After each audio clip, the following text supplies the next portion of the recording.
बिस्मिल्लाहिर्रहमानिर्रहीम। अस्सलाम वालेकुम। इस्टेब्लिशमेंट को ब्लैकमेल करने की कोशिशों में नाकामी के बाद अब ऐसा लगता है कि इमरान खान साहब ने सारी तवक्कुआत वो अदलिया से वाबस्ता की हैं और वो वहाँ पे भी अजीब व गरीब किस्म का रवैया उन्होंने अपना रखा है।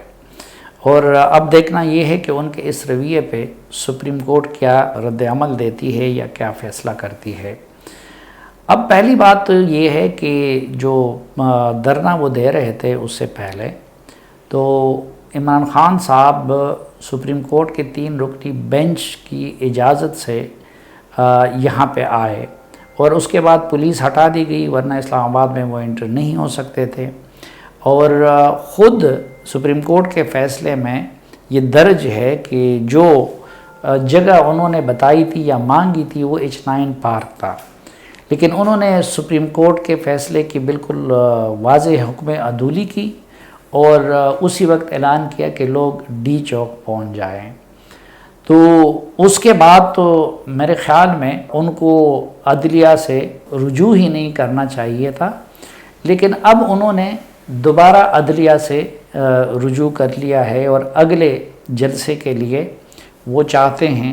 कि जी सुप्रीम कोर्ट ऑफ पाकिस्तान उनको ज़मानत दे कि उनके ख़िलाफ़ कोई कार्रवाई नहीं होगी। सुप्रीम कोर्ट ऑफ पाकिस्तान की मर्ज़ी है और उसके पास इख्तियार है, वो जो भी फ़ैसला करती है।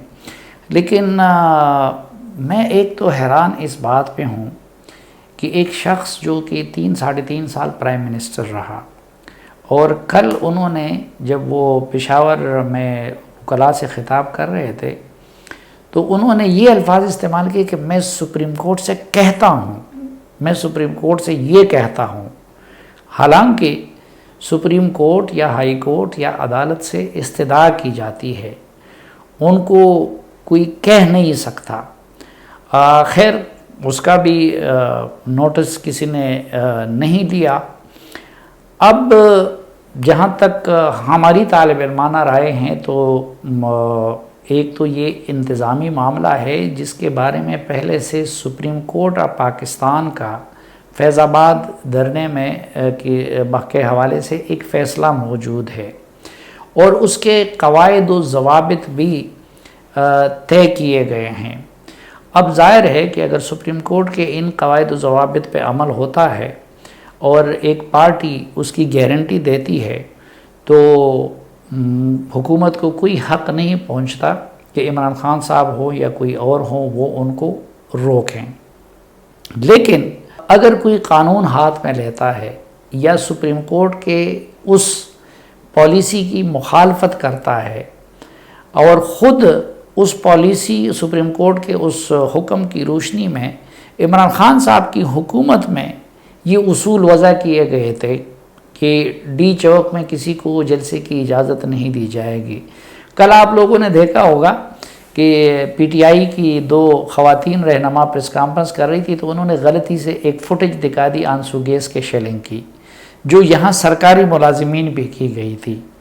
अब ज़ाहिर है कि उनके दौर में जिसने भी हुकूमत की इजाज़त के बगैर इस तरफ आने की कोशिश की तो इससे बदतर सलूक उनके साथ किया गया। फिर मौलाना फजल रहमान साहब की बड़ी ख्वाहिश और कोशिश थी लेकिन कि वो डी चौक आए, लेकिन सुप्रीम कोर्ट के इसी फ़ैसले का हवाला दे के मौलाना फजल रहमान साहब को H9 तक महदूद रखा गया। और उस वक़्त के हमारे टीवी प्रोग्राम और मेरे ट्वीट वो रिकॉर्ड पे हैं, आप देख सकते हैं कि जब तक मौलाना फजल रहमान साहब यहाँ मौजूद रहें तो उसमें मैं 2 मुतालबे उनसे करता रहा कि एक वो मजहबी कार्ड को इस्तेमाल ना करें और दूसरा वो H9 पार्क से आगे बढ़ने की कोशिश ना करें, क्योंकि वो इस कमिटमेंट के तहत आए थे।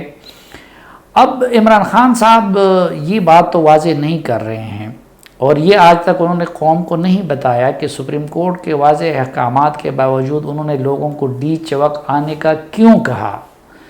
फिर पुरअमन रहने की ज़मानत देने के बावजूद उनके लोगों ने यहाँ आग क्यों लगाई, जियो के दफ्तर पे पथराव क्यों किया, शीशे क्यों तोड़े और बाकी सरकारी अमलाक को नुकसान क्यों पहुँचाया। لیکن اب عمران خان صاحب نے ایک اور بھی اعتراف کر لیا ہے، اور وہ یہ کہتے ہیں کہ جی ہمارے لوگوں مسلط ہے، اور اس کلپ میں آپ دیکھ سکتے ہیں کہ عمران خان صاحب کس طرح اس کا اعتراف کرتے ہیں۔ یہاں بھی لوگ تیار ہو گئے تھے جو ہماری طرف سے، کئیوں نے، میں دیکھا وہ لوگوں نے پسٹل رکھے ہوئے تھے، تو مجھے خوف ہو گیا کہ اب اگلا سٹیپ یہ ہے کہ یہ انتشار ہوگا۔ دوسری طرف عمران خان صاحب کے جو وزیر اعلیٰ ہے محمود خان صاحب، وہ تو بالکل واضح الفاظ میں اعلان بغاوت کر رہے ہیں، اور وہ یہ کہہ رہے ہیں کہ ہم جائیں گے وہاں پہ، اور عمران خان صاحب نے حکم دیا تو میں اپنی فورسز کو استعمال کروں گا۔ گویا وفاق کی ایک اکائی کے فورسز کو وہ وفاق کی فورسز سے لڑانے کی دھمکی دے رہے ہیں۔ اب ہم جیسے طالب علموں کی سمجھ کے مطابق تو یہ واضح بالکل بغاوت کے زمرے میں آتا ہے، لیکن دیکھنا یہ ہے کہ اس سے متعلق جب یہ سماعت ہوگی تو عدالت کیا رویہ اپناتی ہے۔ اب اس وقت تازہ ترین صورتحال تو یہ ہے کہ عمران خان صاحب پشاور میں بیٹھے ہوئے ہیں، سی ایم ہاؤس میں، آفیسرز میس بھی ان کے لوگوں سے بھرا ہوا ہے، ان کے سوشل میڈیا ایکٹیوسٹ بھی ادھر ہیں، ان کے اجلاس بھی ادھر ہیں، خیبر پختونخوا کے لوگوں کے وسائل صرف ہو رہے ہیں، ٹراؤٹ مچھلیاں منگوائی جا رہی ہیں سوات سے، دمبے ذبح ہو رہے ہیں، اور تکے بنائے جا رہے ہیں، اور وہ یہ کہہ رہے ہیں کہ میں بہر صورت دوبارہ اسلام آباد جاؤں گا۔ لیکن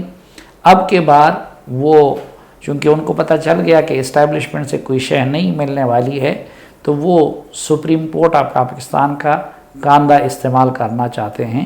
دیکھتے ہیں کہ سپریم کورٹ آف پاکستان اس حوالے سے کیا فیصلہ کرتی ہے۔